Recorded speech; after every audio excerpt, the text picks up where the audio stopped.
ಪ್ರಿಯ ವೀಕ್ಷಕರೇ ನಮಸ್ಕಾರ. ನಮ್ಮ ಹಳ್ಳಿ ಸುದ್ದಿ ಯೂಟ್ಯೂಬ್ ಚಾನಲ್ಗೆ ತಮ್ಮೆಲ್ಲರೂ ಕೂಡ ಆತ್ಮೀಯವಾದ ಸ್ವಾಗತ. ಈ 20 ಜಿಲ್ಲೆಗೆ 18,000 ರೂಪಾಯಿ ಬೆಳೆ ಹಣ ಬಿಡುಗಡೆ ಆಗಿದೆ. ಹೌದು, ಹಾಗಾದ್ರೆ ಯಾವೆಲ್ಲ ಜಿಲ್ಲೆಗೆ ಜಮಾ ಆಗಿದೆ, ಎಷ್ಟು ಜಮಾ ಆಗಿದೆ, ಹಾಗೆ ಸಾಲ ಮನ್ನಾದ ಬಗ್ಗೆ ಏನೆಲ್ಲ ಅಪ್ಡೇಟ್ಗಳು ಬಂದಿವೆ ಎಲ್ಲವನ್ನೂ ಕೂಡ ನಾನು ಒಂದೊಂದಾಗಿ ಈ ವಿಡಿಯೋದಲ್ಲಿ ತಿಳಿಸಿಕೊಡ್ತಾ ಹೋಗ್ತೀನಿ. ಅದಕ್ಕೂ ಮೊದಲು ನೀವು ಯಾವ ಜಿಲ್ಲೆಯಿಂದ ನಮ್ಮ ವಿಡಿಯೋನ ನೋಡ್ತಾ ಇದ್ದೀರಿ ಎಂಬುದನ್ನು ಕಮೆಂಟ್ ಬಾಕ್ಸಲ್ಲಿ ಕಮೆಂಟ್ ಮಾಡಿ ತಿಳಿಸಿ. ಹಾಗೆ ನಮ್ಮ ಚಾನಲನ್ನು ನೀವು ಇನ್ನೂ ಸಬ್ಸ್ಕ್ರೈಬ್ ಮಾಡಿಲ್ಲ ಅಂತಂದರೆ ಈ ಕೂಡಲೇ ಸಬ್ಸ್ಕ್ರೈಬ್ ಮಾಡ್ಕೊಳ್ಳಿ. ಬನ್ನಿ ಹಾಗಾದರೆ ವಿಡಿಯೋನ ಶುರು ಮಾಡೋಣ. ನಮಸ್ಕಾರ ರೈತರೇ, ನಮ್ಮ ಚಾನಲ್ಗೆ ನಿಮ್ಮೆಲ್ಲರೂ ಕೂಡ ಆತ್ಮೀಯವಾದ ಸ್ವಾಗತ. ಸ್ನೇಹಿತರೆ, ಇವತ್ತಿನ ವಿಡಿಯೋ ರಾಜ್ಯದ ಪ್ರತಿಯೊಬ್ಬ ಅನ್ನದಾತನಿಗೂ ಅತ್ಯಂತ ಮುಖ್ಯವಾದ ಮಾಹಿತಿ. ರಾಜ್ಯದಲ್ಲಿ ಮುಂಗಾರು ಹಂಗಾಮಿನಲ್ಲಿ ಅಕಾಲಿಕ ಮಳೆ, ನೆರೆ ಹಾಗೂ ಬರಗಾಲದಿಂದ ಹಾನಿಗೊಳಗಾದ ರೈತರಿಗೆ ಸರ್ಕಾರದಿಂದ ಬೆಳೆ ಪರಿಹಾರ ಹಣ ವಿತರಣೆ ಪ್ರಕ್ರಿಯೆ ಈಗಾಗಲೇ ಶುರುವಾಗಿದೆ.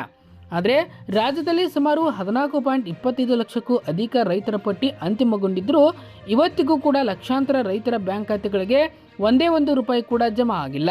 ನಿಮ್ಮ ಖಾತೆಗೆ ಹಣ ಬಾರದ ಪೆಂಡಿಂಗ್ ಇರಲು ಕಾರಣವೇನು?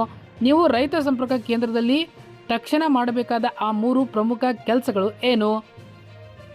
ಜೊತೆಗೆ ಸಾಮಾಜಿಕ ಜಾಲತಾಣಗಳಲ್ಲಿ ಹರಿದಾಡ್ತಾ ಇರುವ 1-2 ಲಕ್ಷ ಕೃಷಿ ಸಾಲ ಮನ್ನಾ ಸುದ್ದಿಯ ಅಸಲಿ ಸತ್ಯಾಂಶವೇನು? ಹಾಗೆ ಈ ಎಲ್ಲ ವಿಷಯಗಳನ್ನ ಇವತ್ತಿನ ಈ ವಿಡಿಯೋದಲ್ಲಿ ಸಂಪೂರ್ಣವಾಗಿ ಹಂತ ಹಂತವಾಗಿ ತಿಳಿಸ್ಕೊಡಲಿದ್ದೇನೆ. ವಿಡಿಯೋನ ಎಲ್ಲೂ ಕೂಡ ಸ್ಕಿಪ್ ಮಾಡದೆ ಕೊನೆವರೆಗೂ ನೋಡಿ. ನಮ್ಮ ಚಾನಲ್ಗೆ ನೀವು ಸಬ್ಸ್ಕ್ರೈಬ್ ಆಗಿಲ್ಲ ಅಂತಂದರೆ ಈ ಕೂಡಲೇ ಸಬ್ಸ್ಕ್ರೈಬ್ ಆಗಿ, ಪಕ್ಕದಲ್ಲಿರುವ ಬೆಲ್ ಐಕನ್ ಕ್ಲಿಕ್ ಮಾಡಿ ಆಲ್ ಅಂತ ಸೆಲೆಕ್ಟ್ ಮಾಡ್ಕೊಳ್ಳಿ. ನಿಮ್ಮ ಬೆಳೆ ಹಾನಿ ಪರಿಹಾರ ಪೆಂಡಿಂಗ್ ಇರಲು ಪ್ರಮುಖ ಕಾರಣಗಳು ಯಾವ್ಯಾವು? ಸ್ನೇಹಿತರೆ, ಮೊದಲಾಗಿ ಸರ್ಕಾರದಿಂದ ಬಿಡುಗಡೆ ಆಗಿರುವ ಪರಿಹಾರದ ಹಣವು ನೇರವಾಗಿ ಡಿಬಿಟಿ ಅಂದರೆ ನೇರ ನಗದು ವರ್ಗಾವಣೆ ಮೂಲಕ ರೈತರ ಖಾತೆಗೆ ಜಮಾ ಆಗುತ್ತದೆ. ಆದರೆ ನಿಮ್ಮ ಖಾತೆಗೆ ಹಣ ಬಾರದೇ ಇರಲು ಪ್ರಮುಖವಾಗಿ ಈ 3 ತಾಂತ್ರಿಕ ಸಮಸ್ಯೆಗಳು ಇರುತ್ತವೆ. ಮೊದಲಾಗಿ ಬ್ಯಾಂಕ್ ಸರ್ವರ್ ಮತ್ತು ತಾಂತ್ರಿಕ ಅಡೆತಡೆ. ಸರ್ಕಾರದಿಂದ ಹಣ ಕಳುಹಿಸಿದಾಗ ಬ್ಯಾಂಕುಗಳಲ್ಲಿ ರಜೆ ಇದ್ದರೆ ಅಥವಾ ಸರ್ವರ್ ಲೋಡ್ ಹೆಚ್ಚಾದರೆ ಡಿಬಿಟಿ ಪ್ರಕ್ರಿಯೆ ತಡವಾಗುತ್ತದೆ. ಇನ್ನು ಎರಡನೇದಾಗಿ ದಾಖಲೆಗಳ ಹೊಂದಾಣಿಕೆ ಕೊರತೆ.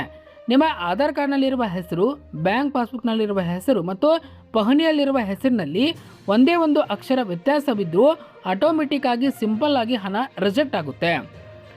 ಆಧಾರ್ ಸೀಡಿಂಗ್ ಮತ್ತು NPCI ಮ್ಯಾಪಿಂಗ್ ಕೊರತೆ. ಕೇವಲ ಬ್ಯಾಂಕಿಗೆ ಆಧಾರ್ ಲಿಂಕ್ ಇದ್ದರೆ ಸಾಲದು. ಸರ್ಕಾರಿ ಸಬ್ಸಿಡಿ ಇರುವ NPCI ಮ್ಯಾಪಿಂಗ್ ಮತ್ತು ನಿಮ್ಮ ಮುಖ್ಯ ಖಾತೆಗೆ ಸಕ್ರಿಯವಾಗಿರಬೇಕು.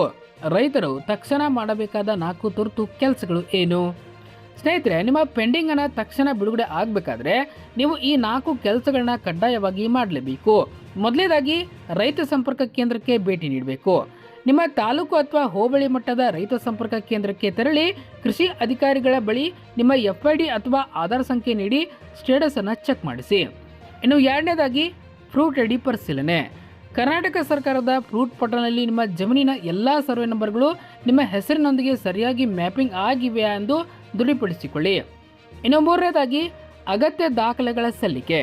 ನಿಮ್ಮ Aadhaar card xerox, bank passbook xerox, ಪಹಣಿ ಪ್ರತಿ ಹಾಗೂ ಚಾಲ್ತಿಯಲ್ಲಿರುವ ಮೊಬೈಲ್ ನಂಬರ್ ನೀವು ನೀಡಬೇಕಾಗುತ್ತೆ. ಇನ್ನು ನಾಲ್ಕನೇದಾಗಿ GPS, ಹೌದು, ಬೆಳೆ ಸಮೀಕ್ಷೆ ಮಾಡಬೇಕು. ನಿಮ್ಮ ಹೊಲಕ್ಕೆ ಕಂದಾಯ ಅಧಿಕಾರಿಗಳು ಅಥವಾ ಗ್ರಾಮ ಲೆಕ್ಕಾಧಿಕಾರಿಗಳು ಭೇಟಿ ನೀಡಿ GPS ಆಧಾರಿತ ಬೆಳೆ ಹಾನಿ ಸಮೀಕ್ಷೆ ಮಾಡಿದ್ದಾರೆಯೇ ಎಂದು ಖಚಿತಪಡಿಸಿಕೊಳ್ಳಿ. ಸರ್ವೆ ಆಗಿಲ್ಲದಿದ್ದರೆ ಪರಿಹಾರ ಪಟ್ಟಿಯಲ್ಲಿ ನಿಮ್ಮ ಹೆಸರು ಬರೋದಿಲ್ಲ. ಕೃಷಿ ಸಾಲ ಮನ್ನಾ ಕುರಿತು ಅಸಲಿ ಸತ್ಯ ಏನು? ಬನ್ನಿ ನೋಡ್ತಾ ಹೋಗೋಣ. ಕಳೆದ ಕೆಲ ದಿನಗಳಿಂದ ವಾಟ್ಸಪ್ ಮತ್ತು ಯೂಟ್ಯೂಬ್ನಲ್ಲಿ 1 ಲಕ್ಷದಿಂದ 2 ಲಕ್ಷದವರೆಗೆ ಕೃಷಿ ಸಾಲ ಮನ್ನಾ ಆಗಲಿದೆ ಎಂಬ ಸುದ್ದಿಗಳು ಭಾರಿ ಸದ್ದು ಮಾಡ್ತಾ ಇವೆ. ಈ ವಿಚಾರದ ಅಸಲಿ ಸತ್ಯಾಂಶ ಎಲ್ಲಿದೆ? ರಾಜ್ಯ ಸರ್ಕಾರವಾಗಲಿ ಅಥವಾ ಕೇಂದ್ರ ಸರ್ಕಾರವಾಗಲಿ ಸದ್ಯಕ್ಕೆ ಯಾವುದೇ ಅಧಿಕೃತ ಸಾಲ ಮನ್ನಾ ಯೋಜನೆಯನ್ನ ಘೋಷಣೆ ಮಾಡಿಲ್ಲ. ಯಾವುದೇ ಗೆಜೆಟ್ ನೋಟಿಫಿಕೇಶನ್ ಅಥವಾ ಸರ್ಕಾರದ ಅಧಿಕೃತ ಆದೇಶ ಹೊರಬಿದ್ದಿಲ್ಲ. ಆದ್ದರಿಂದ ರೈತ ಬಾಂಧವರು ಇಂಥ ಅನಧಿಕೃತ ವದಂತಿಗಳನ್ನು ನಂಬಿ ಯಾವುದೇ ಬ್ಯಾಂಕ್ ಕಂತುಗಳನ್ನು ಕಟ್ಟದೆ ಸುಮ್ಮನಿರಬೇಡಿ ಅಥವಾ ಮೋಸ ಹೋಗಬೇಡಿ. ಸರ್ಕಾರದಿಂದ ಅಧಿಕೃತವಾಗಿ ಸಾಲ ಮನ್ನಾ ಕುರಿತು ಅದೇ ಆದೇಶ ಹೊರಬಂದ ತಕ್ಷಣವೇ ನಮ್ಮ ಚಾನಲಲ್ಲಿ ನಾವೇ ನಿಮಗೆ ನಿಖರವಾಗಿ ತಿಳಿಸಿಕೊಡ್ತೇವೆ.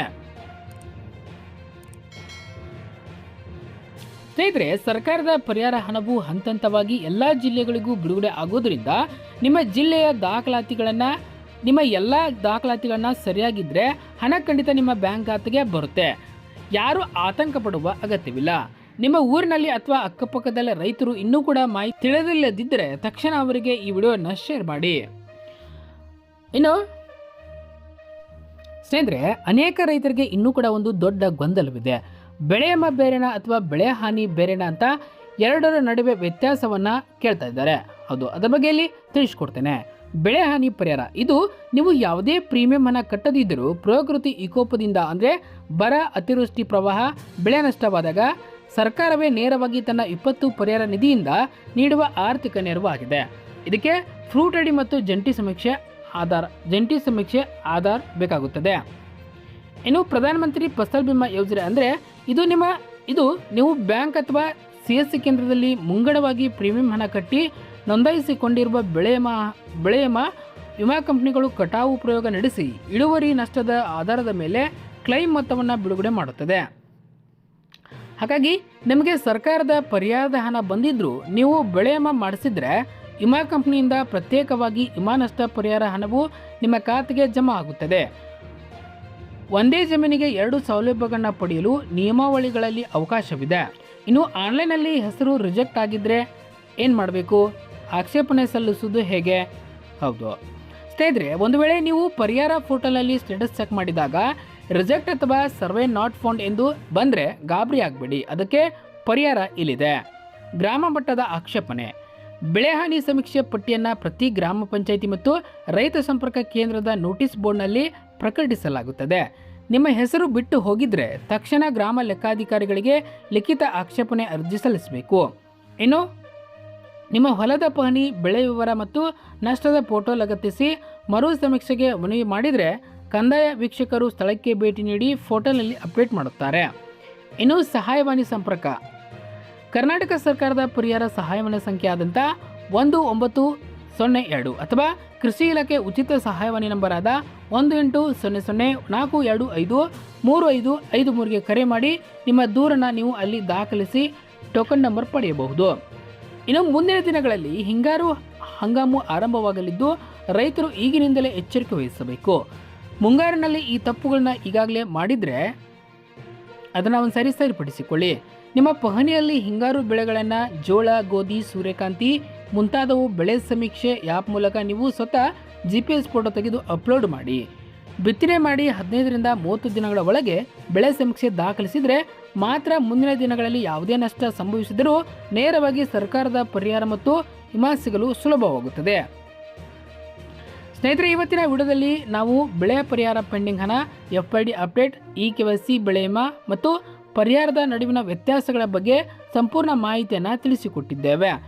ಸರ್ಕಾರ ಯಾವುದೇ ಹೊಸ ಪಟ್ಟಿ ಅಥವಾ ಜಿಲ್ಲಾವಾರು ಹಣ ಬಿಡುಗಡೆ ದಿನಾಂಕವನ್ನು ಪ್ರಕಟಿಸಿದ ತಕ್ಷಣವೇ ನಮ್ಮ ಚಾನಲಲ್ಲಿ ನಾವು ಲೈವ್ ಅಪ್ಡೇಟನ್ನು ನೀಡುತ್ತೇವೆ. ಈ ಮಾಹಿತಿ ನಿಮಗೆ ಇಷ್ಟವಾಗಿದ್ದರೆ ದಯವಿಟ್ಟು ವಿಡಿಯೋಗೆ ಲೈಕ್ ಮಾಡಿ ಮತ್ತು ನಿಮ್ಮ ಎಲ್ಲ ರೈತ ಮಿತ್ರರಿಗೂ ವಾಟ್ಸಪ್ ಗ್ರೂಪಲ್ಲಿ ಶೇರ್ ಮಾಡಿ. ಧನ್ಯವಾದಗಳು.